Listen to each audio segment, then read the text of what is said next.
안녕하십니까? 오늘은 스포츠 심리학 제1강으로 인간 운동 행동의 이해라는 주제로 강의를 시작하겠습니다. 강의에 앞서 건강운동관리사에게 스포츠 심리학이란 어떠한 영역이냐에 대해서 간단하게 소개를 올리도록 하겠습니다. 건강운동관리사가 제 직역을 수행함에 있어서 인간의 심리를 이해하는 것은 매우 중요합니다. 거기에서도 가장 중요한 것은 건운사는 주로 환자까지도 대상을 하기 때문에 이 환자의 아픈 심리, 이 환자가 그 어떤 운동을 수행함에 있어서 어떤 마인드를 가지고 접근할 때 어떤 효과가 있느냐. 그럼 결국에 건운사는 어떻게 해서 이 운동을 하고자 하는 이런 마인드가 있는 사람은 문제가 안 되겠지만 운동을 하고 싶지 않은, 그러니까 운동에 익숙하지 않은, 습관화되지 않은 이런 환자를 어떻게 해서 건운사 여러분들께서 심리적으로 잘 활용해서 이 운동을 하게 하느냐, 이제 이런 데 관점을 가지고 있습니다. 그래서 우리가 이거를 임상심리라고 합니다. 아픈 사람을 어떻게 하면 습관의 변화를 줘서 우리가 심리적인 다양한 기법을 동원해서 이 사람을 규칙적으로 운동하게 할 것인가. 그러므로 인해서 건강을 되찾고 질병을 치유할 수 있는가. 이러한 관점에서 스포츠 심리학이어야 한다라고 생각을 하시면 되겠습니다. 그런데 이제 문제를 출제하는 그동안의 문제를 분석을 해보면 이 심리학이 이런 임상 심리에만 국한하지 않고 정말 어떤 심리에 좀 더 전문적인 상담 기법 뭐 이런 것까지도 여러 문제가 출제가 되고 있는 경향이 많습니다. 그래서 여러분들이 스포츠 심리학을 공부할 때는 임상 심리뿐 아니고 어떤 성격에 대한 유형 분석 또는 어떤 그 동기화 또는 뭐 자존감 뭐 이런 것까지도 동기부여를 어떻게 할 것인가 이런 것까지도 여러분들이 알고 있어야 하겠습니다. 그래서 스포츠 심리학은 총 7개의 강좌로 구분을 해서 강의를 했으니까요. 그 7개 중에서 오늘은 제1강이 되겠습니다. 자, 우리가 이제 스포츠 심리학이라고 하면 스포츠 활동과 심리학과의 합성어죠. 그래서 운동과학과 심리학 분야 간의 지식을 동원해서 스포츠나 운동 상황 내에서 인간 또는 인간이 하는 행위에 관한 과학적으로 탐구하고 그 지식을 현장에 적용할 수 있도록 하는 학문이다. 뭐 막 문장으로 보니까 뭐 잘 안 들어오잖아요. 결국에는 뭐냐면 우리가 스포츠 심리 모든 상황에서 관찰 가능한 인간 행동을 연구하는 것이 결국엔 심리학이다. 여기서 모든 상황이라 하면 특히 바로 스포츠 또는 운동, 이제 이러한 활동적인 것, 이러한 것을 하면서 우리가 관찰, 인간 행동을 연구하는 것이 바로 스포츠 심리학이다. 이렇게 보시면 될 것 같고, 자, 여기에 좀 더 협의의 내용으로 보면 운동 기능 수행에 영향을 미치는 심리적 요인과 과정을 연구하고 분석하는 학문이 바로 스포츠 심리학이다. 이렇게 이해를 하시면 되겠습니다. 우리 스포츠 심리학의 영역과 역할을 보면 제가 이제 별표 2개를 해놨습니다. 별표를 한 것은 기존에 문제가 출제된 예가 있었다. 그래서 별표를 해놨고요. 여기에는 이제 스포츠 심리학이라고 하면 협의의 개념으로 스포츠 심리학이 포함되어 있고요. 그 다음에 운동 제어, 운동 학습, 그리고 운동 발달, 그리고 운동 심리학이 포함되어 있습니다. 그러면 각각은 어떻게 차가 있느냐? 스포츠 심리학은 성격, 동기, 경쟁 불안, 심리 기술 훈련, 집단 역동, 공격성과 관중 효과를 다루는 분야가 스포츠 심리학이 되겠고요. 그 안에 이제 운동 제어 분야는 정보 처리, 기억 체계, 운동 제어 체계, 인간 행동 체계, 운동 프로그램, 이것을 연구하는 것이 운동 제어가 되겠습니다. 운동학습은 운동학습 이론, 그 다음에 학습의 단계와 과정, 파지와 전이, 피드백과 관련된 것이 운동학습이 되겠습니다. 운동 발달은 유전과 학습, 그리고 발달의 단계와 변화 특징, 운동 기능의 최적 수행기와 관련된 연구 분야가 운동 발달이 되겠습니다.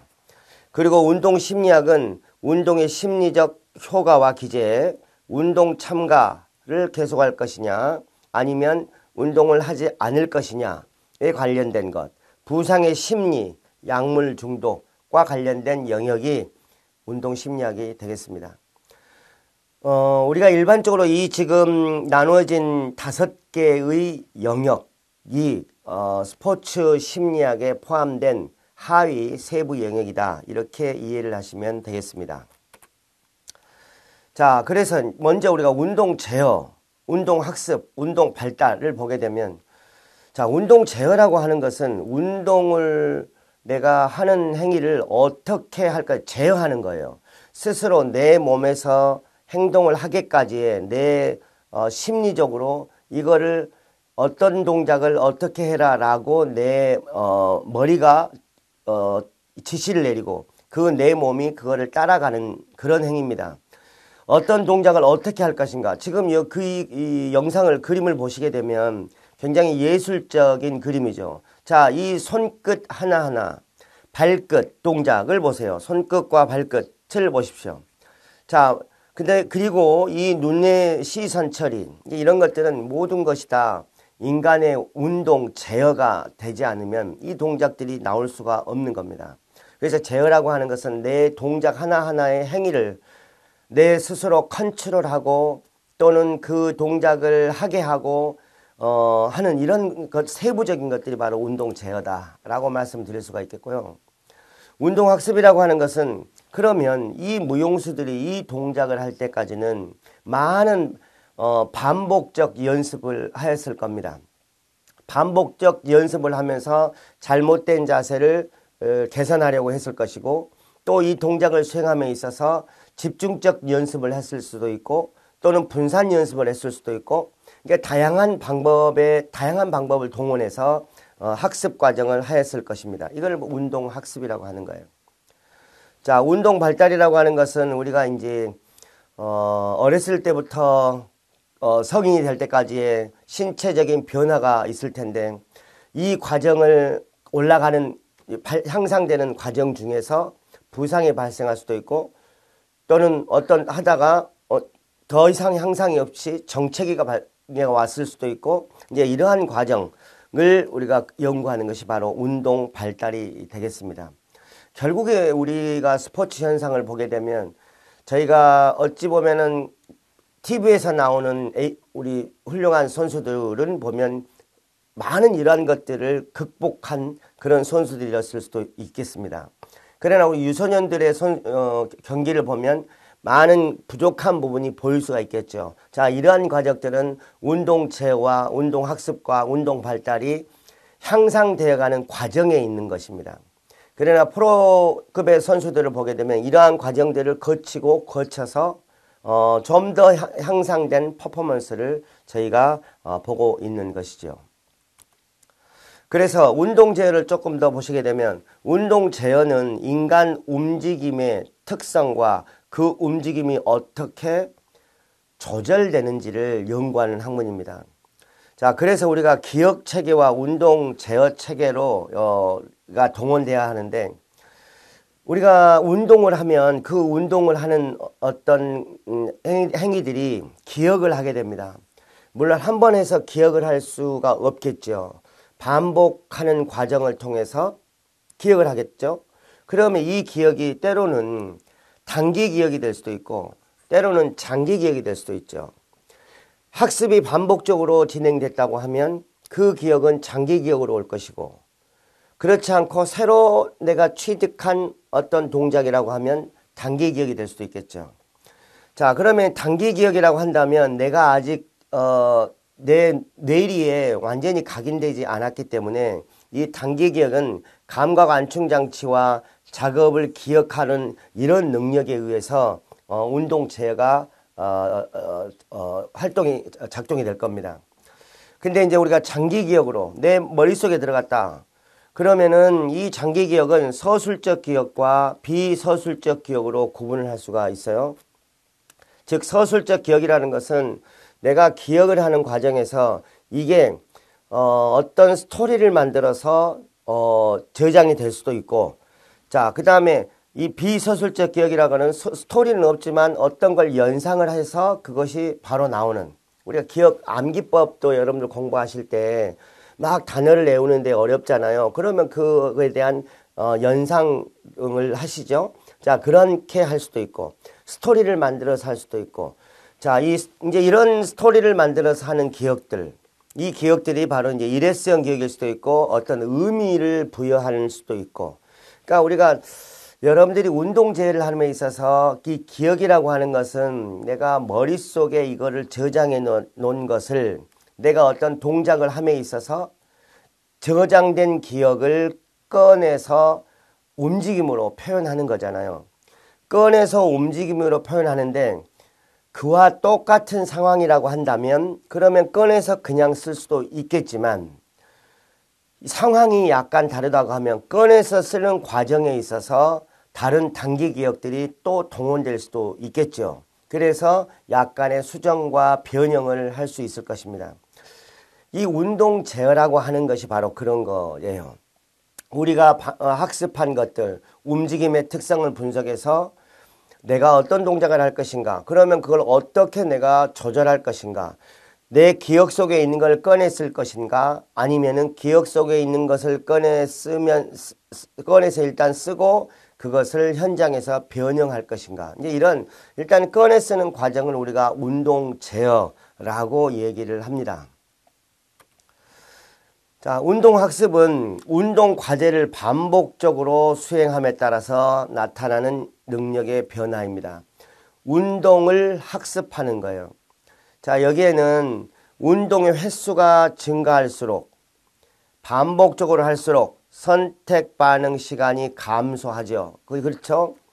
똑같은 동작을 반복적으로 한다면 처음에는 이 동작을 하는데 시간이 걸렸겠지만 10초 걸렸다고 한다면 반복적으로 하게 되면 그 시간은 훨씬 더 감소할 것입니다. 자, 그러면 결국에는 운동 수행 능력이 우리가 향상되었다고 볼 수도 있는 것이죠. 골프 스윙을 배우는데 처음에 골프 스윙을 보는데 이 동작의 이해가 잘 가지 않습니다. 그러나 반복적으로 그 동작을 연습할수록 스윙의 궤적도 아이디얼해지고 그리고 그 스윙을 하는데 걸리는 시간도 훨씬 더 감소할 것입니다. 자, 이런 것들이 결국에는 운동 학습의 효과죠. 그래서 이 운동 학습을 하게 되면 운동계가 변한다. 내가 머릿속에서 내가 실제로 실행에 옮기기까지의 시스템이 변화할 수 있겠죠. 훨씬 더 단축되는. 그래서 이제 우리가 관계 학습이라고 하는 것은 자극 사이의 관계를 학습하고 수명과 학습, 정서와 학습. 그러니까 관계 학습이라고 하는 것은 우리가 배우는 학습하는 과정을 다른 어떤 자극이 왔을 때 이 학습을 하거나, 그러니까 다른 것과 관계를 맺어주면, 관계 속에서 학습하는 것을 우리가 관계 학습이라고 합니다. 자, 여기에는 우리가 이제 고원 현상이라는 게 있어요. 학습을 하다 보면 우리가 그렇잖아요. 학습을 하는데 계속 우리가 막 실력이 쭉쭉쭉쭉 향상이 되면 얼마나 좋겠습니까? 그런데 우리가 운동 기술이라는 걸 한번 배울 때 이게 학습을 하다 보면 어느 시점에 되면 실력이 향상이 되지 않고 정체되는 이런 현상이 발생하게 됩니다. 여러분들 운동하면서 다 느껴보시잖아요. 초반에는 농구를 배운다. 그러면 초반에 농구 동작을 배우고 드리블해서 슛하고 하는 것이 향상이 많이 됐어요. 드리블하는 능력이 향상이 됐습니다. 그런데 어느 정도 시간이 지나니까 이게 향상이 되지 않고 그 수준 그대로 유지하는 정체기가 온다는 거죠. 이 정체기가 왔을 때 쉽게 우리는 포기를 합니다. 포기를 하게 되는 순간 결국에는 그 운동 학습에는 실패가 되는 거죠. 자, 그래서 이러한 것을 우리가 고온 현상이라고 그래요. 정체기가 오는 현상을 고온 현상. 자, 이 고온 현상에 대해서 싱어는 이 고온 현상의 원인을 뭘로 보고 있느냐? 습관으로 보고 있습니다. 습관. 우리가 운동을 하지 않던 사람이, 그렇죠. 우리가 비만을 예를 들어보죠. 비만한 사람이 나 살 빼야겠어 라고 마음을 먹고 운동을 시작을 합니다. 운동을 시작하는데 처음에 열심히 운동을 했더니 살이 쭉쭉쭉쭉 빠져요. 살이 빠지니까 기분이 좋아서 계속 운동을 했어요. 더 열심히 했습니다. 그런데 어느 시점이 되니까 3개월 지나니까 2개월 동안 너무나 잘 빠졌는데 2개월 반부터는 살이 빠지지 않아요. 정체기가 옵니다. 그러니까 어떻게 됩니까? 살이 안 빠지네. 운동을 관두게 됩니다. 결국에 뭡니까? 비만한 습관이 있죠. 비만한 습관이 다시 나타나는 거예요. 그러니까 결국에는 운동하지 중단, 그리고 먹는 것 그대로 먹어. 운동해도 안 빠지네 라고 생각하고 원래대로의 습관이 나온다는 얘기죠. 그러니까 싱어는 고온의 원인을 습관으로 보고 있습니다. 원래의 습관이 다시 나타난다는 거죠. 그 다음에 위계적 구조의 기능을 학습하는 과정에서 아래에서 상위 단계로 올라가는 과도기에 발생한다. 자, 이렇게 싱어가 결국에는 고온 현상이 오는 것은 우리가 낮은 단계에서 실력이 향상되는 과정, 그러니까 낮은 수준에서 고급 수준으로 가는 과정에서는 반드시 과도기가 있게 된다라는 게 바로 이제 싱어의 원인이고요. 그 다음에 자, 맥길은 습관도 중요한 원인이고, 그 다음에 흥미를 잃는다는 거예요. 초반에는 열심히 운동을 열심히 해서 그 동작을 잘 하려고 하지만 더 이상 늘지 않아 결국에 이거 실력 향상이 되지 않으니까 흥미가 저하된다라고 보는 거예요. 또는 흥미가 저하되니까 고온 현상이 나타난다고 보는 거예요.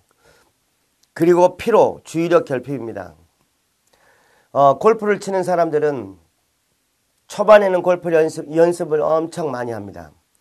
자, 그리고 필드에 나가죠. 필드에 나가서 했을 때 초반에는 뭐 100개 넘을 수도 있고, 그러다가 90개 쪽으로 가까이 오면 굉장히 행복해하죠. 결국에 운동학습을 통해서 거기까지 성취를 했습니다. 그런데 그 다음에도 똑같이 연습을 해요. 한다고 하죠. 그러나 맥길은 결국에 이 사람이 연습하는 것이 그 전에 초반에 했을 때의 연습에 비해서 흥미도, 투자 시간이 떨어진다는 거예요. 그리고 내가 이 정도는 치니까 라고 하는 이것 때문에 결국에 피로도, 주의력도 결핍되는 이러한 현상들이 동반된다는 얘기입니다. 그러니까 맥길은 이러한 여러 가지 원인으로 인해서 결국에 90개 안쪽으로 못 들어온다는 얘기예요. 자, 이런 것이 바로 고온 현상이다 라고 보는 겁니다. 그러니까 맥길은 고온 현상의 원인을 여러 가지로 봤죠. 습관뿐만 아니고 흥미저하, 피로, 그 다음에 주의력 결핍이 원인이다 라고 봤어요. 그죠? 일리 있는 얘기죠. 다음 상한 효과인데 과제가 너무 쉬운 경우에는 초기에는 급격히 향상돼. 그렇잖아. 이걸 상한 효과라 그래요. 상한 효과. 과제가 너무 난이도가 쉬우면 조금만 하면 급격히 향상이 돼요. 그러니까 이를테면 이런 거죠. 공부를 너무나 못하는 사람이 조금만 공부를 해도 성적이 50점에서 그러니까 50점에서 80점까지는 금방 올라요. 조금만 하면. 그런데 90점에서 100점으로 가는 것은 매우 어려워요. 50점에서 80점으로 가는 것은 30점이나 올랐지만 90점에서 10점 가는 건 10점밖에 되지 않지만, 그러나 50점에서 80점 올라가는 것은 난이도가 낮기 때문에 급격한 향상을 올 수 있다. 그러나 90에서 100점은 난이도가 높기 때문에 향상이 어렵죠. 이러한 것을 상한 효과라 한다 라는 거고요. 그 다음에 하한 효과가 있는데 이건 뭐냐, 과제가 너무 어려워. 그러면 초기부터 X축과 평행하다. 그러니까 과제가 너무 어려우면 그러면 처음부터 이게 너무 어려워 라고 판단을 해서 향상도보다는 오히려 유지하려고 하는 X축과 가까운 평행한 목표를 세우게 된다는 거죠. 향상보다는 유지에 오히려 이걸 하한 효과라고 얘기를 합니다. 자, 다음 이제 별표가 3개입니다. 매우 중요하다. 스포츠 심리학에 있어서 매우 중요하다. 자, 이 피츠 운동 학습 단계입니다. 운동을 학습하는 단계의 피치로는 시험에 자주 나옵니다. 우리가 운동을 학습할 때는 첫 번째가 인지를 해야 된다는 거예요. 인지적 단계. 두 번째, 고정화를 해야 합니다. 그리고 자동화를 합니다. 그러면 인지적 단계라는 게 무엇이냐? 과제의 목적을 이해하고 수행 계획을 수립하는 거예요. 그러니까 예를 들어서 이런 거죠. 골프 스윙을 하는데 골프 스윙은 자, 백스윙이 있고 임팩트가 있고 팔로우가 있다. 자, 그러면 이 백스윙을 할 때는 어떻게 하고 임팩트는 어떻게 하고 팔로우는 어떻게 해야 한다. 이 과정을 이해를 하는 단계예요. 자, 어떻게 해야 내가 골프를 잘 칠 수 있는가? 그 목적을 이해한 다음에 수행 계획. 자, 그럼 백 임팩트 팔로우. 계획을 수립을 해서 어프로치를 연습할 것이다. 자, 예를 들어서 드라이브를 연습할 것이다. 이런 것들 계획을 하는 이런 단계가 인지적 단계예요. 그러니까 내가 드라이브 칠 때는 어떻게 하고 퍼팅을 할 때는 어떻게 하고 하는 것들을 각각의 계획을 세워서 하는 것이 바로 인지적 단계가 되겠습니다. 자, 고정화 단계는요. 고정화 단계를 연합 단계라고도 합니다. 자, 이건 과제 수행 시에 움직임 고정을 위해서 적절한 피드백과 연습을 하는 거예요. 즉, 고정화는 뭐냐? 쉽게 얘기하면 자, 인지를 한 단계였잖아요. 자, 이게 스윙이 어떻게, 여기는 백이 있고 임팩트가 있고 팔로우가 있었어요. 자, 드라이버는 어떻게 쳐야 되고요. 퍼팅은 어떻게 해야 해요. 어프로치는 어떻게 해야 해요. 했어요. 이게 인지잖아요. 고정화는 그러면 그때 좀 더 세부적으로 들어가는 겁니다. 자, 세부적인 과제 수행이에요. 자, 세부적 과제 수행. 자, 그러면은 백을 하는데 백 할 때 뒤에 가서 코킹을 어느 시점에서 코킹을 해야 돼? 자, 어느 시점에서 코킹을 풀어야 해? 자, 임팩트 순간에는 내 시선 처리는 어떻게 돼야 돼? 라고 하는 세부적인 과제 수행이 바로 고정화 단계입니다. 자, 이 고정화 단계는 내가 처음에는 익숙하지 않잖아요. 근데 반복적 학습을 통해서 코킹할 타이밍, 임팩트 할 때 손목의 위치, 시선의 위치, 골반의 위치 이런 것들을 반복적으로 해서 내 몸에서 학습시키는 거예요. 이것을 고정화 단계라고 합니다. 자, 이 고정화 단계가 시간이 오래 걸리죠. 왜? 내 몸에서는 각각의 분절이 다 다르잖아요. 손목 달라, 팔꿈치, 어깨, 허리, 골반, 무릎 다 이게 서로 연합해야만이 가능하죠. 우리가 골프할 때 손으로만 치는 게 아니잖아요. 내 전신을 이용하죠. 그렇기 때문에 내 몸에 있는 그래서 연합 단계인 거예요. 여러 관절들이 서로 연합해서 각각의 백스윙 할 때에 서로 간의 관절들의 연합, 그 다음에 임팩트 할 때의 연합, 팔로우 할 때의 연합 이런 것들이 서로 각각의 동작에 따라서 고정화가 돼야 한다. 이 연합 단계도 한다 이 말이죠. 자, 그래서 이 고정화 단계를 하는데 시간이 많이 걸려요. 우리가 이해를 하는 데는 시간이 좀 덜 걸릴 수 있지만 이것을 반복적으로 연습하는 것이 바로 고정화 단계거든요. 이 고정화 단계의 시간이 길고 고정화가 연습이 잘 되면 그 다음엔 자동화 단계로 갑니다. 이 자동화 단계는요. 과제 수행 시에 의식적인 노력 없어도 의식적인 노력 없이 과제를 수행하는 거예요. 그러니까 자동화라는 거는 아무 생각하지 않아도 자, 골프공을 때려야 돼 라고 하면 그냥 아무 생각 없이 내 고정화된 단계에서 학습했던 것들이 자동적으로 내 몸이 기억하고 있는 거예요. 우리가 몸이 기억한다라는 말을 하잖아요. 머리가 생각해야만 치는 게 아니고요. 몸이 기억하는 거예요. 공이 여기 있을 때 내 몸은 아무 생각 없이 그냥 딱 차도 잘 성공할 수 있는 거. 이게 바로 자동화 단계입니다. 근데 자동화 단계가 있으려면 수많은 고정화 단계가 가능해야만이 자동화가 되는 거예요. 즉 충분한 학습이 되어야만이 자동화가 될 수 있는 겁니다. 마이클 조던 선수가 눈을 감고 프리드로 하는 동영상을 혹시 보신 적이 있는지 모르겠어요. 눈을 감고 프리드로에서 클린샷을 합니다. 자, 이 선수는 결국에 모든 게 자동화가 되어 있는 거죠.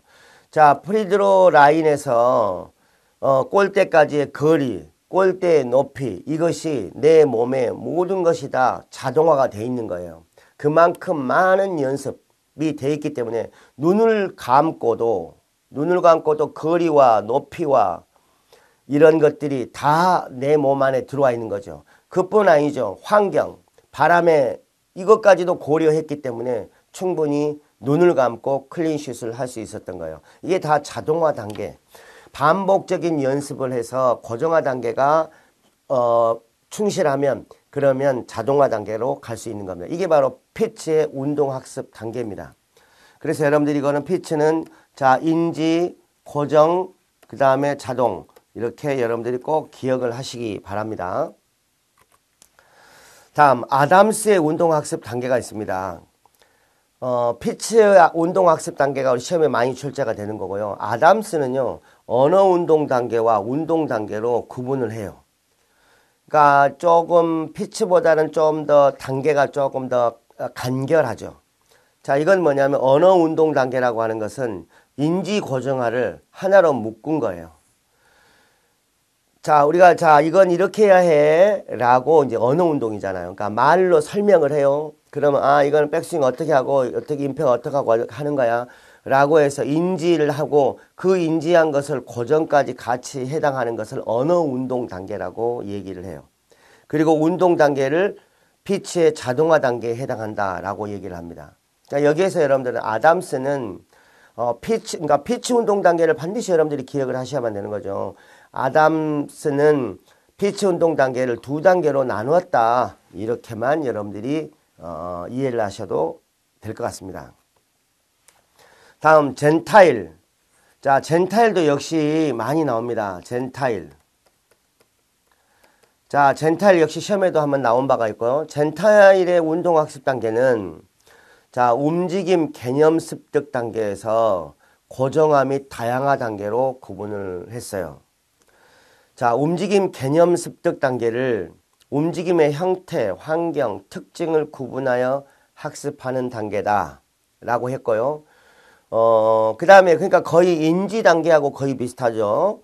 그 다음에 고정화, 다양화 단계를 폐쇄 기술과 개방 기술에 의해서 고정화와 다양화로 구분했는데 폐쇄 기술은 대뇌에 저장된 움직임 프로그램에 의해 일관된 운동 수행을 하는 것. 그러니까 기억된 걸 가지고 사용하는 것.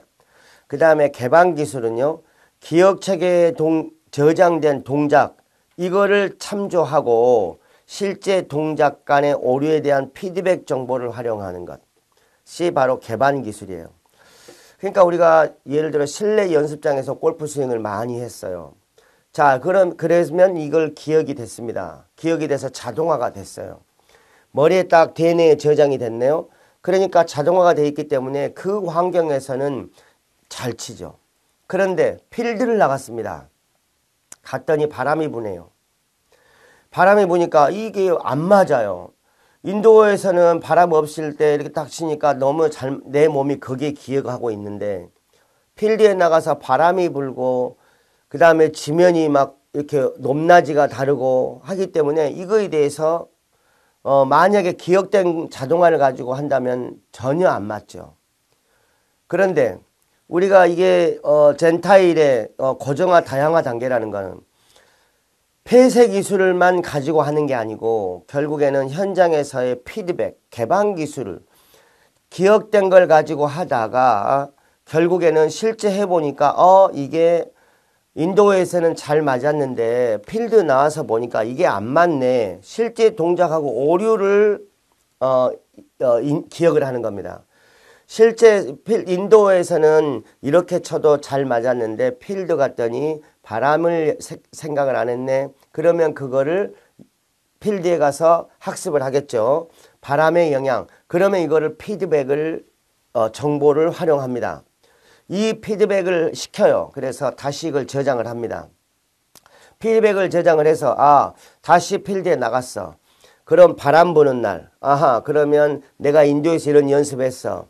바람 불 때 이땐 이 방향으로 쳤었지 라는 거를 기억을 피드백된 것을 활용을 합니다. 그래서 운동기술을 조절하는 것을 우리가 고정화 및 다양화 단계다 라고 얘기를 하는 거예요.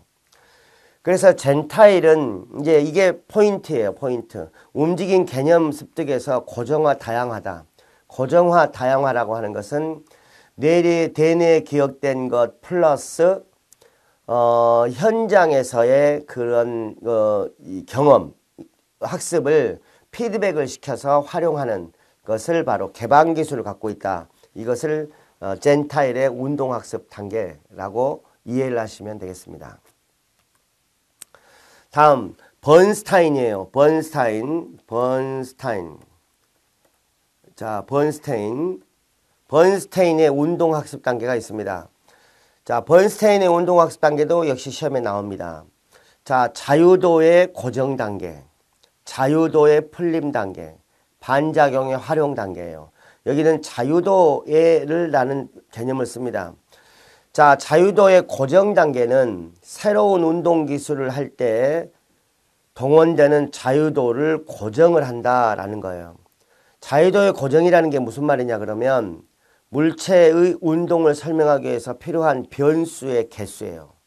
변수의 개수가 되도록 하는 것을 의미한다. 자, 예를 들면 골프 스윙을 이제 배울 때, 자, 코치가 이렇게 가르치죠. 자, 처음에 라켓을 잡은 사람에게 자, 스윙해 보세요. 이렇게 안 시켜요. 왜? 이 스윙을 하려면 자, 체중 이동을 해야 되잖아요. 그러면 체중을 백스윙 할 때 무릎의 움직임, 골반의 움직임, 허리의 움직임, 어깨 움직임이 다 다르잖아요.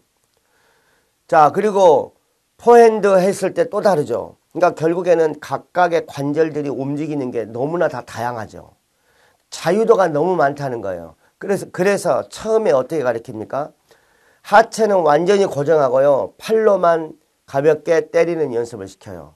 즉 하체는 완전히 자유도를 고정시킨 거예요. 팔로만 때리는 거예요. 팔로만 공을 때려서 다른 곳은 다 고정을 시키고 팔만 풀려놨어요. 자, 이렇게 자유도를 고정시키고 그러니까 변수를 줄여주는 거예요. 쉬운 것부터 먼저 하는 겁니다. 그래서 이걸 자유도의 고정이라는 의미는 바로 그렇게 이해를 하시면 돼요. 그래서 우리 쉽잖아요. 예를 들어서 이런 거죠. 농구슛을 하는데 드리블에서 농구슛을 하는 것은 어렵죠. 왜? 드리블도 할 줄 알아야 하고요. 앞으로 드리블하면서 앞으로 가야 되니까 시선 처리도 해야 되고요. 그 다음에 공을 잡았어요. 잡고 슈팅까지 해야 되죠. 그러니까 자유도가 너무 많아요. 그럼 여기서 이걸 쪼갭니다. 어떻게? 다른 건 다 하지 않고요. 그냥 가만히 서서 골대 보고 손을 슛의 위치로 가서 여기에서 슛만 연습시키는 거예요. 그럼 나머지는 다 자유도는 고정한 상태입니다. 이게 되면 어떻게 합니까? 점프슛 연습을 시킵니다. 점프라는 걸 병행하는 거죠. 그러니까 자유도를 고정시키는 의미는 바로 변수를 최소로 하는 것을 우리가 자유도를 고정시켰다라고 얘기를 합니다. 자유도의 고정 정도는 개인에 따라 다르죠. 이 개인이라는 특성을 우리는 알아야죠. 이 개인이 예를 들어서 유전적으로 그 능력을 타고났다. 또는 그 선수가 과거에 이런 걸 한번 해본 적이 있다. 이제 이런 경험 또는 체력 이런 거에 따라서 자유도의 고정을 그렇잖아요. 처음에 와서 클럽을 처음에 잡았지만 이 사람이 그 전에 유전적인 요인이거나 아니면 다른 요인으로 인해서 습득력이 너무 좋아. 그러면 자유도의 고정을 금방 풀 수 있어. 손으로만 치다가 너무 잘 쳐. 초반에는 가만히 있는 공을 라켓 헤드로 클럽으로 맞추기가 쉽지 않을 수도 있어요. 그러면 그 사람은 그 연습을 해야겠죠. 자유도를 고정하고 클럽 헤드로 스윙해서 어깨로 스윙해서 공만 맞추는 연습. 그런데 어떤 사람은 이게 너무 잘해요. 그러면 어떻게 그 다음에는 자유도 고정을 좀 풀어. 허리를 쓰게 해. 그래서 스윙하게 해요. 이런 식으로 자유도의 고정 정도는 개인에 따라 차가 있을 수 있다. 이제 그런 의미입니다. 그래서 결국에는 번스테인은 자유도의 고정 단계, 고정을 시켰잖아요. 그 의미를 여러분들이 알고 계셔야 되고, 다음은 자유도의 풀림 단계입니다. 자, 자유도의 풀림 단계는 무슨 의미냐? 고정했던 자유도를 다시 풀어서 사용 가능한 자유도의 수를 늘리는 거예요. 그러니까 골프공을 놓고 다른 곳 쓰지 않고 팔로만 쭉 해서 자유도를 고정한 단계죠. 그 다음에 보니까 이 사람이 자유도를 고정한 상태에서 어깨로 공을 치라고 했는데 너무 잘 쳐요. 그럼 어떻게 자유도를 좀 풀어야죠. 그러면 자유도 수를 늘립니다. 자, 이제는 골반 턴에서 허리까지 써서 공을 때립니다. 모든 자유도를 결합할 때까지 점점 더 이제 코킹 어떻게 크게 갑니다. 점점 더 자유도를 풀어주는 거예요. 그래서 동작을 수행하게 하는 거고 환경과 과제의 특성에 따라 운동 수행의 다양성이 가능하다. 그러니까 이 점점 자유도를 풀어나갑니다. 자유도를 점점 풀어나가고 그 다음에 결국에는 반작용의 활용 단계까지 간다. 반작용의 활용 단계란 수행자와 환경 간의 상호작용으로 관성이나 마찰력과 같은 반작용 현상이 나타나는 단계다. 효율적인 동작을 만들기 위해 더 많은 여분의 자유도를 활용한다. 변화하는 환경 상황을 계속 수정하고 대처하면서 숙련된 동작으로 발현한다. 자, 우리가 이제 골프를 예로 들었으니까 가만히 있는 공을 내가 맞추는 연습. 자유도를 고정을 했고 요거 하나만 풀었죠. 그러다가 이게 너무 잘하면 자유도를 좀 더 풀었죠. 허리 돌리는 연습. 자, 무릎을 돌리는 연습. 무릎과 허리만 돌렸어. 그 다음에 어떻게? 자, 이제 반작용을 활용합니다. 그게 뭐냐면 골프 스윙을 하는데 그냥 백스윙에서 그냥 때리는 것보다는 좀 더 반작용을 활용하는 거예요. 어떻게? 뒤로 백스윙 할 때 더 내 몸을 더 감는 겁니다. 내 몸을 더 감아. 내 몸을 더 감으면 그럼 어떻게 되느냐? 다시 원상태로 되돌아가려는 내 근육의 속성이 생겨요. 그런 거 있잖아요. 고무줄을 잡아당겨 늘리면 늘릴수록 어떻게 돼요? 더 세지죠. 원래대로 제자리로 되돌아가려는 리코일링 현상이 더 세져요. 제자리로 되돌아가려는. 근육도 마찬가지죠. 백스윙을 크게 하면 크게 할수록 근육이 늘어나죠. 늘어난 근육은 다시 원래대로 되돌아가려는 이게 커진다는 얘기예요. 그러니까 어떻게 합니까? 더 백스윙을 크게 하고 코킹을 더 크게 해서 임팩트 순간에 이거를 딱 하고 푸는 겁니다. 그게 바로 반작용의 활용 단계예요. 그러니까 여분의 자유도를 더 활용하는 거예요. 그러니까 내 몸에 가능한 최대한의 자유도를 더 많이 어플라이 시켜서 더 좋은 퍼포먼스를 만들어내는 이게 바로 반작용의 활용 단계입니다. 그래서 번스테인의 운동학습 단계에는 자유도를 라는 그런 개념이 키워드가 들어간다. 이렇게 여러분들 기억하시면 돼요. 자유도의 고정과 풀림과 그 이상의 반작용을 활용한다. 이렇게 여러분들이 기억을 하시면 좋을 것 같습니다. 운동학습의 과정 단계에서는 시험에 자주 출제되는 그런 분야이기 때문에요. 여러분들께서 이 반드시 운동학습의 단계는 기억하시기 바랍니다. 그 다음에 이제 내외의 운동학습 단계가 있는데 이거는 시험에 잘 나오지는 않았어요. 자, 여기는 협응 단계와 제어 단계로 구분해서 자, 협응 단계는 학습자가 과제의 목표를 달성하기 위해 필요한 기본적인 협응 동작을 형성하는 단계다. 제어 단계는 협응 단계 이후 과제 특성과 환경에 따라 협응의 형태가 달라지며 이런 과정을 통해서 운동기술 수행의 효율성이 향상된다. 자, 내외의 운동학습 단계는 조금 더 어트랙티브가 좀 떨어지죠. 그러니까 협응하고 제어한다. 그러니까 우리가 여러분 이제 이걸 그냥 이해만 하시면 돼요. 협응이라는 건 서로 협력한다는 거잖아요. 과제 목표 달성을 위해서 내 몸이 서로 협응하는 거예요. 내 몸의 관절 간의 협응이 돼야 되겠죠. 그러면 관절 간의 협응을 하는데 이 내 몸의 협응이 어느 정도 제어를 해야죠. 무릎이 너무 과하게 액션을 해도 안 되고 허리가 너무 과하게 액션을 해도 안 되고 그러니까 이것들이 서로 제어가 돼요. 또 우리가 이게 이 타이밍이라는 게 있잖아요. 똑같은 힘을 쓰더라도 무릎이 써야 될 힘의 그 타이밍, 허리가 힘을 써야 할 타이밍 이게 또 다를 수가 있잖아요. 그러니까 이것들이 서로 협응이 되어야 한다. 이 협응이 결국에는 제어가 돼야만이 되는 이런 거다라는 것이 바로 내 운동학습 단계입니다.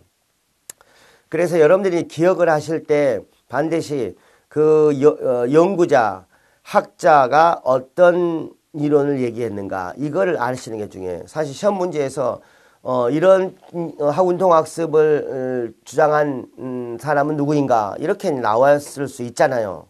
그러면 이제 자유도가 나오면 누구고 그렇죠? 뭐 이렇게 이런 거를 여러분들이 기억을 하셔야 돼요. 이렇게 나오는 게 사실 제일 어려워요. 스포츠 심리학에서 이렇게 나오면 공부를 전혀 하지 않은 사람은 이게 연구자 맞추기가 제일 어려운 시험 문제다. 그러나 이제 점차적으로 스포츠 심리학이 연구자 맞추기에서 좀 더 이게 문제를 쭉 보기를 보다 보면 1, 2, 3, 4 문제를 읽고 보기를 보다 보면 그리 어렵지 않은 문제들로 지금 요즘에는 내는 추세입니다.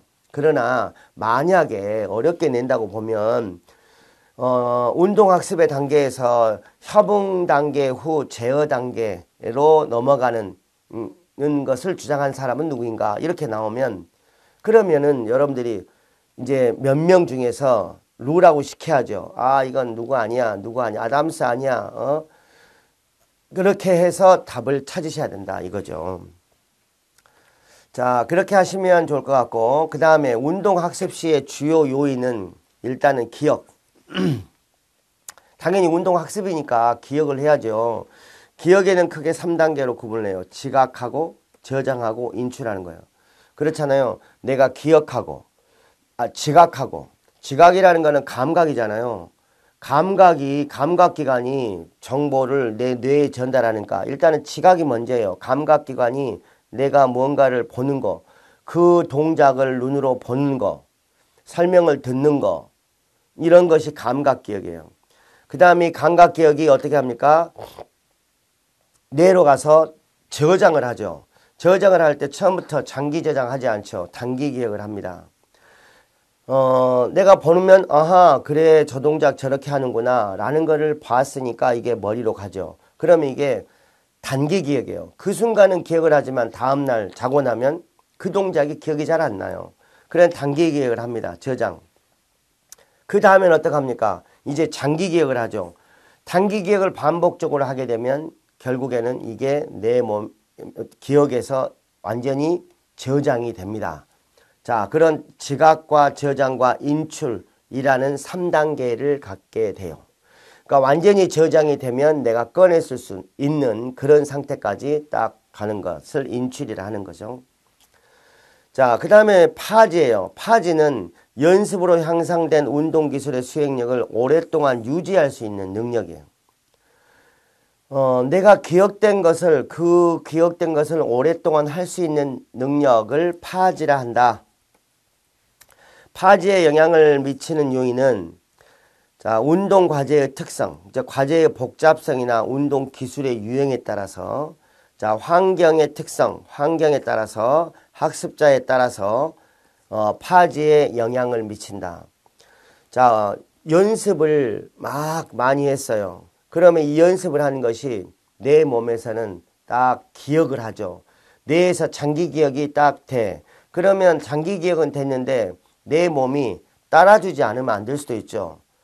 젊었을 때 그러나 그래서 우리가 어렸을 때 배운 것이 평생 간다라고 하는 것이 그 어렸을 때 내 학습했던 그것들은 뇌에서 각인이 돼 있어요. 즉 완전히 인출이 돼 있어요. 저장이 돼 있기 때문에 나이가 들어도 그 배웠던 것을 우리가 기억을 하고 있는 겁니다. 자, 그것을 우리가 파지라고 얘기를 해요. 오랫동안 기억할 수 있는 능력. 자, 이게 결국에는 과제가 복잡하다. 과제가 너무 단순하다. 자, 단순한 것보다는 복잡한 것을 더 기억을 많이 해요. 단순한 것은 너무 단순하면 기억을 잘 하지 않습니다. 근데 복잡한 과정을 통해서 내 머리에 저장된 것은 그것은 우리가 파지가 잘 된다. 또 환경, 우리가 학습했을 때 환경들이 과연 잘 적응을 하고 그러면 또 유사한 환경을 만났어요. 그러면 과거에 그것들이 우리가 기억이 나죠. 이런 것들에 따라서 우리가 파지가 달라질 수 있다. 그 다음에 또 하나가 이제 전이에요. 기억과 파지와 전이. 전이는 과거의 학습 경험에 새로운 운동 기술의 학습에 영향을 미치는 거예요. 과거의 경험이 새로운 것에 영향을 미치는 것. 이걸 이제 전이라고 얘기를 합니다. 전이는 정적, 부적, 중립적이 있는데 정적은 하나의 과제 수행이 다른 과제의 수행에 도움이 되는 거예요. 하나의 과제가 다른 거에 도움이 되는 거. 그러니까 예를 들면 우리 이런 거죠. 야구 선수가 골프를 칠 때 골프를 잘 친다고 하잖아요. 그러니까 야구와 골프는 똑같은 뭔가 물체 잡아서 도구를 휘두르는 운동입니다. 근데 결국에는 야구는 움직이는 공을 때리는 거고 골프는 가만히 있는 공을 때리는 거죠. 궤적은 약간 다르지만 비슷하죠. 앞으로 가는 것과 밑으로 가는 것의 차이. 그래서 우리가 야구를 했던 사람이 새로운 골프라는 걸 배우게 되면 이것이 오히려 도움이 된다는 거예요. 그게 정적 전이입니다. 정적 전이. 부적 전이는 하나의 과제 수행이 다른 과제 수행에 간섭 또는 방해하는 전이를 부적 전이라고 그래요. 저의 예인지 모르겠으나 배드민턴을 치잖아요. 배드민턴을 치면 손 스냅을 많이 사용을 합니다. 그런데 골프를 치면 이것이 잘 쳐야 되는데 이게 뭐가 문제냐. 배드민턴은요. 손목을 많이 쓰는 운동. 골프는 손목을 쓰는 운동이 아니에요. 그래서 자꾸 골프를 할 때 손목을 사용하게 됩니다. 자, 이런 것을 어찌 보면 부적 전이라고 할 수도 있겠죠. 그렇죠? 그러니까 전이는 기존에 배웠던 것을 토대로 새로 배우는 것에 영향을 주는 것을 전이라고 하죠. 전이라고 하는데 이 전이가 좋은 전이가 있을 수 있고 나쁜 전이가 있을 수 있단 말이에요. 도움이 되는 전이를 정적 전이라고 그러고 도움이 되지 않고 오히려 해가 되는 전이를 부적 전이라고 한다. 이렇게 기억을 하시면 되겠습니다. 자, 이렇게 이걸 전이라고 그래요. 그러니까 운동을 학습을 할 때는 기억과 파지와 전이가 중요하다라는 얘기를 하는 겁니다. 자, 그래서 이 전이에 영향을 미치는 요소는 과제 간의 유사성. 방금 제가 말씀드렸죠. 야구가, 골프와 유사성. 과제의 요소와 자극, 반응 사이의 유사성. 가장 큰 전이량을 유발한다. 처리 과정의 유사성, 연습 과제와 전이 과제의 인지적 처리 과정. 인지적 처리 과정이 유사할수록 정적 전이가 연습과 전이의 연습하는 과정이 비슷하면 정적 전이가 된다. 선행 과제의 연습, 그 다음에 연습의 방법. 이걸 전습법으로 할 것이냐 분수법으로 할 것이냐는 전이 허가가 있다. 전수법이라는 것은 한 방에 다 몰아서 하는 거고요. 분수법은 분할해서 하는 거예요. 분할해서. 그러니까 예를 들면 전수법은 골프 드라이브에서 퍼팅까지를 한 번에 다 하는 거예요. 그러니까 드라이브 치고 그 다음에 아이언 치고 그 다음에 어프로치하고 퍼터하고 이걸 한 방에 하는 거. 분수법은 뭐냐? 드라이브만 계속 연습하고 아이언만 계속 연습하고 그리고 퍼터만 계속 연습하고 나눠서 했죠. 실제로 골프장 가면 나눠서 하지 않고 한 번에 다 하잖아요. 그러나 이게 나눠서 하는 거예요. 그러니까 전습법과 분수법은 전이 허가가 있다. 이런 말이고요.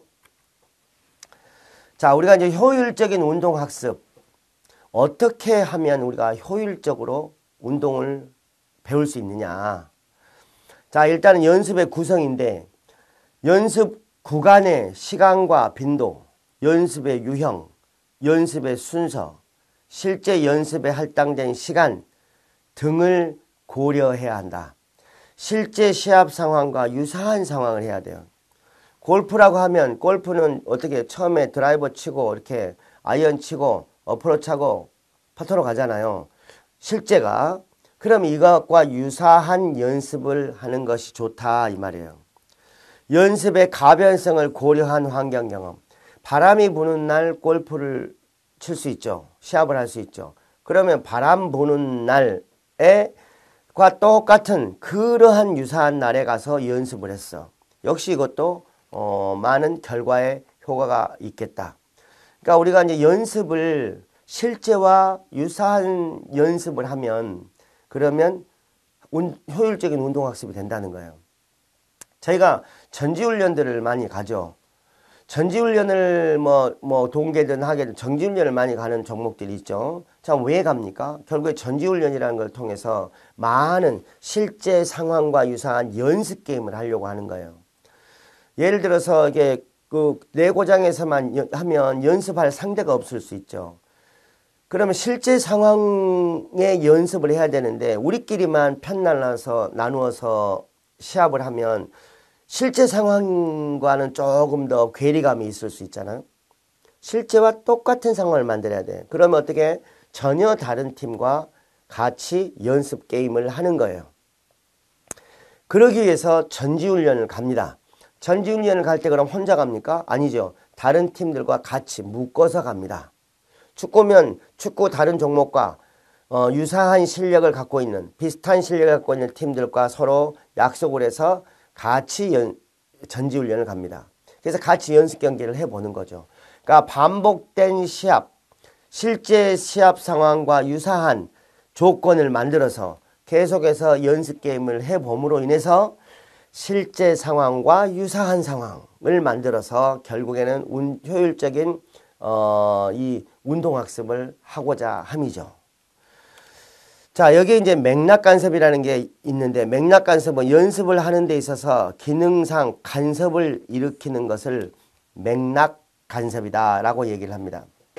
여기에는 구획간섭과 구획연습과 무선연습이 있어요. 구획연습은 골프 연습 시에 동일한 거리를 계속 연습하는 것을 구획연습이라 그래요. 자, 이게 뭐냐면 100m 보낸다. 그러면 계속 100m를 보내는 아이언 클럽을 잡아서 100m만 계속 연습하는 거예요. 그러면 우리 몸이 이 클럽을 잡고 이 정도의 힘이면 100m 간다 라고 하는 거를 계속해서 반복적으로 연습을 시키는 거예요. 이게 맥락간섭입니다. 그러니까 처음에 쳤을 때 100을 쳐야 되는데 힘을 좀 뒀더니 예를 들어서 120을 갔습니다. 그러면 그 다음에 칠 때는 어떻게 하겠습니까? 자, 이게 힘을 조금 더 빼고 쳐야겠다. 쳤습니다. 그랬더니 80 갔습니다. 그럼 어떻게 됩니까? 아하, 이번에는 첫 번째보다 하고 좀 적게, 두 번째보다는 좀 더 강하게 힘을 줘야겠다 라고 쳤습니다. 그랬더니 100을 갔습니다. 그럼 어떻게, 네 번째는 어떻게 하겠습니까? 자, 방금하고 똑같이 힘을 그 정도 수준으로 줘야겠다 쳤어요. 그랬더니 110이 가버렸네. 그러면 이거는 지금하고는 또 좀 더 적게 줘야겠구나 라고 하면서 계속해서 이 100이라는 것에 내 몸의 모든 이 것들이 맞춰갈 수 있도록 연습하는 거예요. 이걸 구획 연습, 획일화 연습이라고 얘기를 하는 거예요. 자, 그 다음에 무선 연습이 있어요. 무작위 연습인데 다른 거리의 샷을 연습하는 것으로 맥락간섭이 커. 자, 내가 똑같은 거리를 반복적으로 쭉 계속 연습했어요. 그러면 맥락이 조금 적어요. 왜? 획일화돼 있잖아요. 획일화돼 있어. 그 100에만 맞춰게끔 내 몸이 획일화돼요. 단순화됩니다. 그런데 무선 연습은 뭐냐? 맥락 간섭 효과가 크다. 샷을요. 자, 이런 거죠. 아이언을 잡고 100을 칩니다. 그럼 100만큼. 자, 그 다음에 100 20을 칩니다. 그럼 120. 그러니까 100에만 국한하지 않고요. 100, 120. 자, 요번에는 150. 자, 요번에는 170 하고 다양하게 거리를 조절해 놓고 내가 그 연습을 하는 거예요. 이것을 우리가 맥락 간섭이라고 얘기를 하는 겁니다. 뭔가 내 연습을 함에 있어서요. 내 몸이 서로 간섭이라는 건 사이에 껴드는 거잖아요. 연습하는 데 있어서 자꾸 뭔가 약간의 변화를 줘서 서로 연계 있게 하는 거예요. 좀 더 세게 쳐야지. 100을 치다가 120을 치라고 했어요. 목표가 쳐야 돼요. 그러면 방금보다 좀 더 세게. 자, 150 쳐. 그러면 방금보다 좀 더 세게 하는 이런 어떤 서로 간섭을 시키는 겁니다. 그걸 맥락 간섭이라고 한다. 자, 우리가 이제 연습을 할 때 있어서 집중 연습이라는 게 있고 분산 연습이라는 게 있어요. 집중 연습은 연습을 집중적으로 한다는 거죠. 연습 시간이 휴식 시간보다 긴 경우에 집중해서 한다. 분산 연습은 휴식 시간이 연습 시간보다 상대적으로 길어요. 그러니까 분산 연습은 자, 오전에 요만큼 하고요. 오후에 요만큼 한다는 거예요. 근데 집중 연습은 자, 오늘 할 거를 오전에 다 한다. 라는 얘기예요. 쉽게 얘기하면. 자, 그래서 이 집중 연습이 효과적인 경우가 있고 분산 연습이 효과적인 경우가 있어요. 집중 연습이 효과적일 때, 자, 이거는 뭐냐, 새로운 기술을 습득할 때예요. 내가 새로운 기술을 배워야 하는데 오전에 찔끔, 오후에 찔끔 하면 오전에 찔끔 배웠던 것이 내 머릿속에 기억을 쭉 하고 있으면 좋은데 단기 기억이기 때문에 언제 사라질지 몰라요. 오후에 다시 배우려고 했더니 가만히 있어. 오전에 뭘 어떻게 배웠지? 손목을 어떻게 하라고 그랬지? 기억이 나질 않아요. 그래서 집중 연습이 필요할 때는 새로운 기술을 습득하고자 할 때 특히나 난이도가 높은 그런 운동들 있죠. 이런 건 더 그렇죠. 집중 훈련이 필요해. 그러니까 난이도가 너무 높아. 복잡해. 혼자 할 연습이 아니고 예를 들어서 전술훈련이야. 전술훈련이라고 하는 것은 내 혼자가 아니고 여러 사람이 각각의 학습을 우리가 또 서로 맞춰 조우려는 거잖아요. 더 복잡하죠. 개인도 복잡한데 더 복잡해. 그런 경우에 집중훈련, 훈련 시간이 길어야 합니다. 전술훈련은 그래서 나눠서 할 수가 없죠. 자, 이때 휴식을 할 경우 기술의 요령이나 방법의 숙지에 도움이 되지 않아. 그러니까 내가 집중적으로 해야 될 때 이럴 때는 바로 집중 연습이 중요하다. 다음 분산. 분산 연습이 효과적일 때는 뭐냐? 피로를 수반하는 훈련을 할 때. 예를 들면 너무 고강도 훈련을 해야 해요. 그런데 고강도 훈련을 해야 되는데 고강도 훈련을 하다 보니까 지쳤어. 피로가 너무 쌓였어. 그럼 어떻게 돼요? 집중이 안 되죠. 그러니까 너무 집중이 안 돼. 그러면 집중 훈련을 할 수가 없죠. 그래서 이럴 때는 오히려 분산 훈련을 합니다. 피로 때문에 동기유발이 떨어졌어요. 연습에 대한 흥미가 없어졌거나 지속할 경우 나쁜 벌이 생겨. 골프 스윙을 연습을 하는데 자, 이건 코킹 이렇게 해서 임팩트는 이렇게 해라 라고 해서 계속 그 연습을 하는데 자꾸 안 맞아요. 자꾸 지시한 대로 안 되고 엉뚱하게 됩니다. 그럼 어떻게 돼요? 자꾸 반복적으로 실수할 경우에는 오히려 자, 오늘은 그만하자. 쉬고 내일 하자. 왜? 그러면 결국에는 엉뚱한 폼이 나오거든. 잘못된 자세가 나온다 이 말이에요. 그래서 나쁜 벌이 생길 수 있다라는 얘기입니다. 연습 중 잘못된 동작으로 휴식을 해소하고자 할 때 자꾸 잘못된 동작이 나오면 오히려 휴식 잠시 쉬었다 하자. 다시 리프레시 시키는 거예요. 상기시키는 겁니다. 다시 원상복 처음 다시 하자. 지금 계속해서 그 버릇이 고쳐지지 않아? 골프 스윙할 백할 때 코킹 하라고 했는데 코킹을 자꾸 위에서부터 풀어 또는 밑에서 풀어야 되는데 위에서 풀어. 자, 밑에서 풀라고 했는데 위에서 풀어. 자, 밑에서 풀어야 된다니까 했는데 자꾸 위에서 풀어. 그러면 결국에 계속 지시한 데가 곳이 학습이 안 되잖아요. 그러면 어떻게 돼? 지도자는 계속된 말을 반복할 것이고 그 다음에 학습자는 자꾸 그게 수행이 안 되는 것이고 그럴 때는 오히려 분산하고 휴식을 취하는 게 좋다라는 얘기입니다. 이해되시죠? 자, 이게 이제 집중 연습과 분산 연습이었습니다. 자, 다음은 전습법과 분수법이 있습니다. 우리가 학습을 할 때 전습법이라고 하는 것은 운동기술 과제를 전체적으로 하는 거예요. 이게 전습법이에요. 전체적으로. 분수법은 나누어서 하는 거예요. 하위 단위로 나누어서 하는 거예요. 운동기술의 특성과 학습자의 수행 능력을 고려하여 선택을 합니다. 새로운 기술 습득 시에 분수법. 새로운 기술을 배울 때는요. 통으로 다 배우면 좋겠지만 안 되죠. 잘. 그래서 분수법을 합니다. 분수법을 할 때는 가급적이면 쪼개서 하는데 분절화, 단순화, 부분화를 사용을 합니다. 분절화는 전체 기술의 특정한 시공간적 영역을 나누어서 하는 것. 예를 들어서 무용, 체조 같은 것. 동작이 굉장히 복잡하고 또는 어떤 이 동작 다음에 그 다른 동작을 해야 하고 할 때는 이게 너무 길어지면 학습이 잘 안 되죠. 그래서 나누어서 하는 거예요. 나누어서. 예를 들면 제가 서울 아산병원에 있을 때 태극권을 배운 적이 있습니다. 태극권을 배우는데요.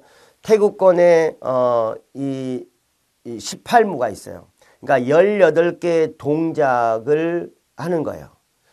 자, 이게 18식이라고 합니다. 18식이 있는데 18개의 동작을 쭉 하는데 18개의 동작이 각각 기억이 안 되잖아요. 기억이 안 되는 상태에서 어떻게 18식을 합니까? 못하죠. 그래서 어떻게 합니까?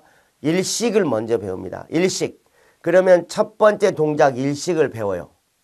자, 이걸 학습을 했습니다. 그 다음에 어떻게 이식을 배워요. 두 번째 동작을 배웁니다. 자, 이런 식으로 나누어서 하는 거예요. 자, 그래서 이게 나누어서 18식 18번째까지 합니다. 그렇게 하고 나서 이제 다 했어요. 그러면 이제 분수법이 끝났죠. 그럼 어떻게 돼? 또 이거를 어떻게 할 수 있습니까? 1식부터 9식까지 해요. 그러니까 반 쪼개서. 그러면 9개 동작을 연이어서 하는 거죠. 그 다음에 10번부터 18번까지 합니다. 그 다음에 되면 어떻게 해요? 1번부터 18번까지 연습을 하는 거죠. 자, 이런 식으로 이게 분절화예요. 이렇게 시공간적인 영역으로 나눠서 하는 것들이 있고 단순화, 기술 습득 시에 과제 요소를 줄여서 수행의 난이도나 복잡성을 낮추는 거다. 단순화시키는 거.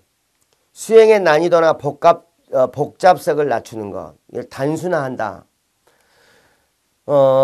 골프를 배울 때 예를 들어 공이 있어요. 공을 때리는 것만 연습해요. 자, 그 다음에 어떡합니까? 공을 때리는 걸 연습한 다음에 백스윙 하는 걸 연습해. 공을 때리지 않고 백스윙만 연습해. 자, 백스윙만 연습해. 자, 이렇게 단순화하는 거예요. 자, 반복적으로 구간을 나누어서 하는 거예요. 자, 또는 뭡니까? 자, 어프로치만 합니다. 30m만 계속 때리게 합니다. 단순화하는 거예요. 자, 그 다음에 부분화. 과제의 하위 요소로 분리하여 각각을 연습하는 포핸드, 백핸드. 부분화. 포핸드만 연습해, 백핸드만 연습해, 이렇게 할 수도 있다 이거예요. 자, 이거는 분절화, 단순화, 부분화는 어찌 이거는 각각 다른 것 같지만은 거의 유사한 얘기예요. 그러니까 분수화한다는 거예요. 나누어서, 구간을 나누어서 한다라는 의미로 여러분들이 받아들이시면 됩니다.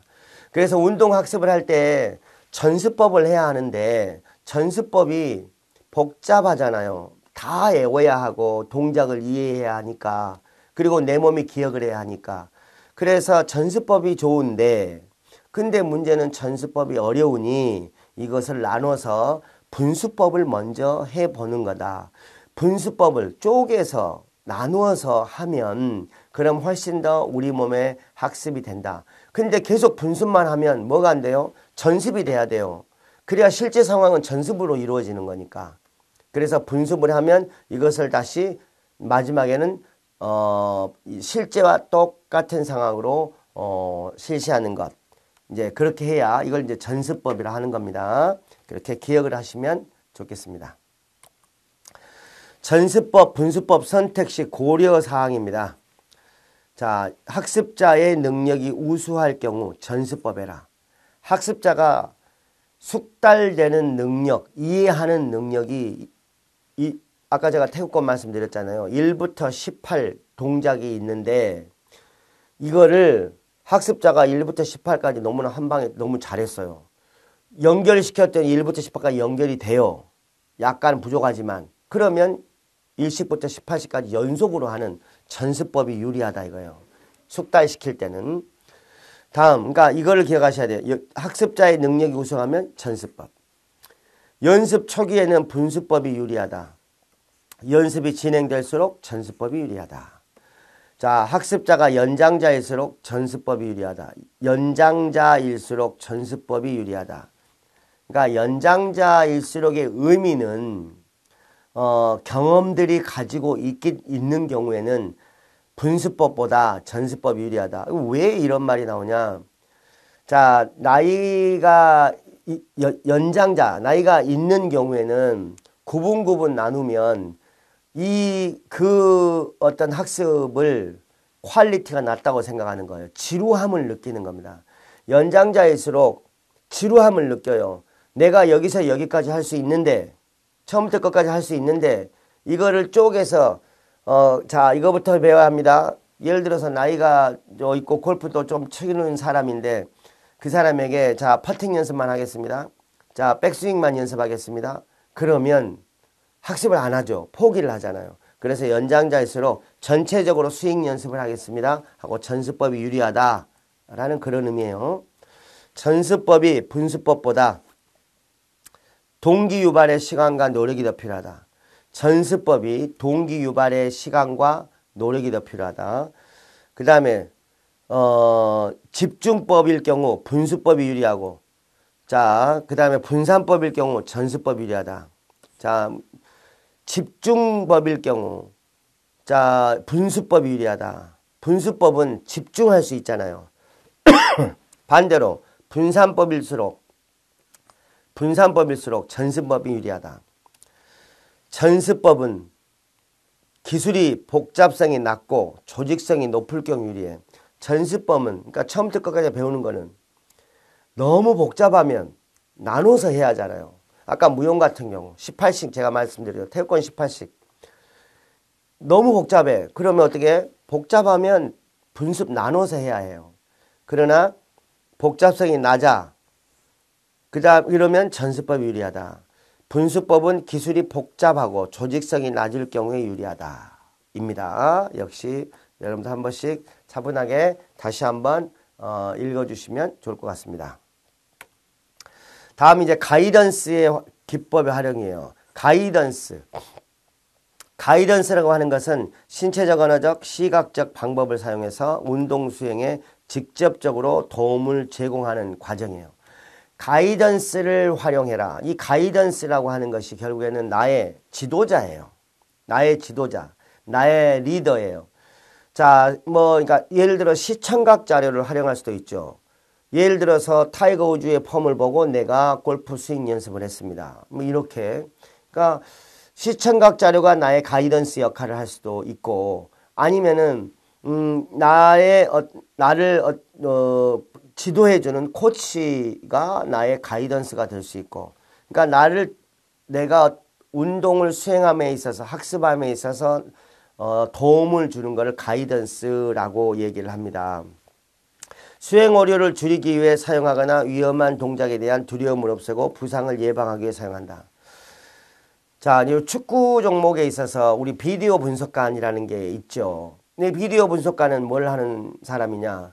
자, 경기를 쭉 촬영을 하면서 시합 이후에 선수들에게, 자, 이 상황에서 공이 이렇게 왔을 때 너는 여기에 있었는데 이때 너의 포지션은 여기였으면 좋겠다.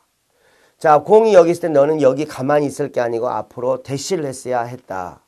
이제 이런 것들을 수행 오류를 알려주는 거예요. 자, 그 다음에 너는 이렇게 해서 다쳤는데 이 다친 것은 상대가 이렇게 올 경우에 너는 이렇게 했었어야 했다. 부상의 위험을 주게. 그러니까 가이던스라고 하는 것이 지금 가장 많이 활용되고 있는 게 영상기법이에요. 비디오 촬영. 이거를 분석해 주는 거죠. 촬영만 하는 건 의미가 없죠. 촬영 후에 이 데이터를 어떻게 교육 자료로 활용할 것인가가 중요하죠. 운동학습이나 재활치료 상황에 효과적이다. 그 다음에 지나친 가이던스 사용은 가이던스에 의존한다. 너무 가이던스를 많이 써. 그러면 무슨 생각을 하냐면, 자, 내가 이 동작을 해야 되는데 가이던스가 만약에 뭐라고 할까? 나중에 영상이 나한테 뭐라고 할까? 오히려 부담을 갖기도 하죠. 또는 가이던스가 말 안 해주면 본인이 스스로 판단하지 못할 수가 있고, 그래서 지나친 가이던스 사용은 의존성이 생겨서 오히려 발전을 지장을 줄 수 있다라는 그런 의미로 이해를 하시면 되겠습니다. 다음 정신연습의 활용. 자, 이거는 신체적인 연습 중요하죠. 그 다음에 정신연습이 도움이 됩니다. 정신연습은 운동과제의 운동 요소보다는 인지적인 요소에 더 많은 영향을 준다. 정신연습 운동학습 초기와 숙달된 운동 수행에서 효과가 크다. 자, 그러니까 이런 거잖아요. 자, 우리가 운동을 열심히, 연습을 열심히 하면서도 정신이 굉장히 중요하죠. 우리 골프 같은 경우는 특히나 심리적인 멘탈 게임이라고 하죠. 다양한 상황들이 있기 때문에 우리가 순간적으로 타다닥 하는 스포츠는 좀 덜 하겠지만 약간의 시간이 좀 길고 여유가 동작을 함에 있어서 여유가 있고 그러다 보면 다른 환경적 요소들이 나의 멘탈에 자꾸 노크를 합니다. 근데 멘탈이 흔들리지 않아야 하는데 순간적인 운동은 멘탈이 흔들릴 시간이 없이 동작을 수행하겠지만 그러나 여유가 있는 동작, 골프 같은 경우에는 옆에서 딱딱 소리를 낸다거나 아니면 옆에서 새가 운다거나 하는 것 또한 멘탈에 어떤 지장을 줄 수 있겠죠. 그래서 이제 멘탈이 굉장히 중요한 게임이 된 거고 자, 이때 연습을 열심히 했어요. 열심히 연습을 하더라도 정신 연습이 학습에 도움된다는 거는 집중입니다. 집중. 자, 예를 들어 집중의 요소는 운동의 요소보다는 인지적인 요소라 그랬잖아요. 그러니까 결국에는 자, 내가 이제 열심히 해야겠어. 그 이유는 예를 들어서 나의 뭐 부모님을 위해서 나의 아이를 위해서 내가 더 해야겠어. 라고 하는 이런 것 또한 굉장히 중요한 정신적 요소가 됩니다. 어려운 집안에서 태어나서 어렵게 운동해서 성공한 우리 세계적인 우리 한국 선수들이 있잖아요. 자, 이런 선수들이 그 어려운 여건을 딛고 세계적인 선수가 될 수 있었던 것은 반드시 부모님의 역할, 즉 정신적 요소가 작용했을 것이다 라고 보는 겁니다. 우리가 가끔 이제 정신교육이라고도 하죠. 선수들을 모아놓고 자, 예를 들어서 이런 훈련만 시키는 게 아니고 때로는 모아놓고 어떤 멘탈에 대해서 얘기도 하고 그 다음에 부모에 대해서 어떻게 생각하는가, 지도자에 대해서 어떻게 생각하는가, 동료에 대해서 어떻게 생각하는가 이거를 이제 묻기도 합니다. 자, 이걸 물었을 때 이 선수가 예를 들어서 부모에 대해서 큰 관심 반응을 보이지 않거나 동료나 지도자에 대해서 부정적 생각을 한다거나 그렇다고 한다면 그 선수는 충분한 운동 학습을 할 수가 없고 성공적인 선수가 될 수가 없을 거예요. 그럴 때는 뭐가 해야 합니까? 개입을 해서 그 선수가 어떤 정신적 요소가 충만될 수 있도록 접근을 해야 될 것입니다. 예를 들어서 코치는 이러이러한 존재야. 동료는 이러이러한 너에게 이러이러한 도움이 될 수 있는 존재야. 부모는 너에게 이러이렇게 네가 운동할 수 있도록 배려를 많이 해왔다. 라고 하는 것들을 옆에서 자꾸 격려하고 북돋아 줌으로 인해서 정신연습을 좀 더 충만할 수 있다. 이렇게 생각할 수 있겠습니다. 다음 운동 발달인데 운동 발달은 연령이 증가하면서 인간 행동이 변해가는 과정, 기능적인 분화와 복잡화, 통합화의 과정을 통해 환경에 적응하는 과정이다. 하나의 상태에서 다른 상태로 변화하는 것이 운동의 발달이다. 우리가 어려서 기어다니고 태어나서 갓난아이 때 기어다니고 결국에는 아장아장 걷기 시작해서 보행을 하고 보행을 한 다음에 다시 달리기를 하고 달리기를 하는 과정에서 다양한 스포츠 활동을 하고 그 이후엔 다시 서서히 이제 뛰지는 못하고 걷게 되고 하는 이런 것들이 다 우리 인간의 연령이 증가하면서 우리 인간 행동이 변하는 과정이라고 볼 수 있겠습니다. 이 운동 발달에는 사회적 지지자가 중요한데 가족, 부모에 의한 관계 지지는 정서 발달과 신체 활동에 영향을 준다. 중요한 건 나를 지지하는 사람이 있느냐 없느냐예요. 어렸을 때는 부모가 나의 사회적 지지자가 될 것이고 성인이 됐을 때는 나의 아이들이 나를 강력한 지지자가 될 수 있겠다라는 거죠. 자, 우리가 얼마 전에 올림픽에서 사격 선수가 아이를 낳은 지가 얼마 되지 않았지 않습니까? 그러면서도 메달을 땄죠, 올림픽에서. 결국에 이건 어떤 힘이었습니까? 바로 엄마의 힘이었죠. 나의 가족, 나의 아이가 있기 때문에 내가 좀 더 집중할 수 있었다는 거. 이게 사회적 지지자 역할인 거죠. 다음, 개인적 요인. 유전과 호르몬 영양 상태는 인간의 성장과 성숙에 영향을 미친다. 자신의 심리적 요인. 내 스스로 자긍심을 가지고 있어요. 내가 하는 운동에 대한 자긍심, 내적 동기. 나는 이 스포츠를 너무나 좋아해요. 나는 내 이 스포츠를 하는 것이 그냥 우승을 하기 위해서가 아니고 내적 동기예요. 나는 이 운동을 하면서 행복감을 느끼고 희열을 느끼는 거예요. 이게 내적 동기. 그래서 누가 하라고 해서 부모가 하라고 해서 시킨 게 아니고요. 제가 이 운동을 하고 싶어서 한 거예요. 라고 하는 거예요. 이런 것들이 자신의 심리적 요인 더 잘할 수 있게 만든다. 다음 사회 문화적 요인으로는 성, 그 다음에 대중매체, 그 다음에 인종과 문화적 배경. 자, 이런 것들이 어찌 보면은 사회 문화적 요인으로서 운동 발달에 영향을 미친다. 그런 거 있잖아요. 브라질이 참 어려운 나라지만 브라질 사람들이 공을 잘 차요. 그 다음에 마라톤. 자, 마라톤 어려운 아프리카 나라인데 이 나라 사람들이 마라톤을 잘해요. 이런 것들이 다 운동 발달에 영향을 주는 요인이다라고 볼 수 있겠습니다. 운동 발달의 원리를 보면 유전과 환경의 상호작용, 그 다음에 분화와 통합의 원리, 그 다음에 연속성의 원리, 그 다음에 순서성의 원리. 자, 이게 머리부터 꼬리 쪽으로 발달하고 몸통에서 말초, 대근근에서 소근근, 양쪽에서 한쪽 기능으로 순서가 있다. 우리 몸이 발달하는데, 그러니까 머리가 먼저 발달하고 아래쪽으로 가고, 몸통에서 먼 쪽으로, 대근근에서 소근근으로, 양쪽에서 한쪽으로 간다라는 얘기고요. 그 다음에 주기성의 원리. 신체의 발달은 급격하게 발달하고 다시 완만해진다. 그렇잖아요. 우리가 10대에서 20대 초반까지는 성장 곡선을 그리지만 20대 초반 이후에는 항정 상태를 그리다가 서서히 우리 몸은 발달 정도가 서서히 떨어지게 됩니다. 자, 그런 것을 운동 발달의 주기성의 원리라 한다.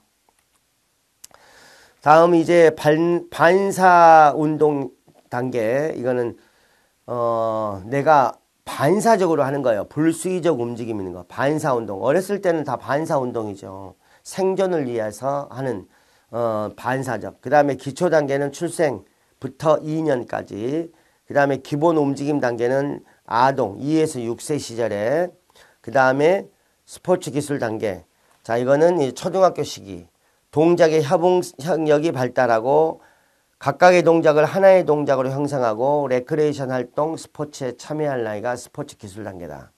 그러니까 우리가 어려서는 의식적인 움직임보다는 무의식적인 움직임으로부터 시작을 한다라는 거고요.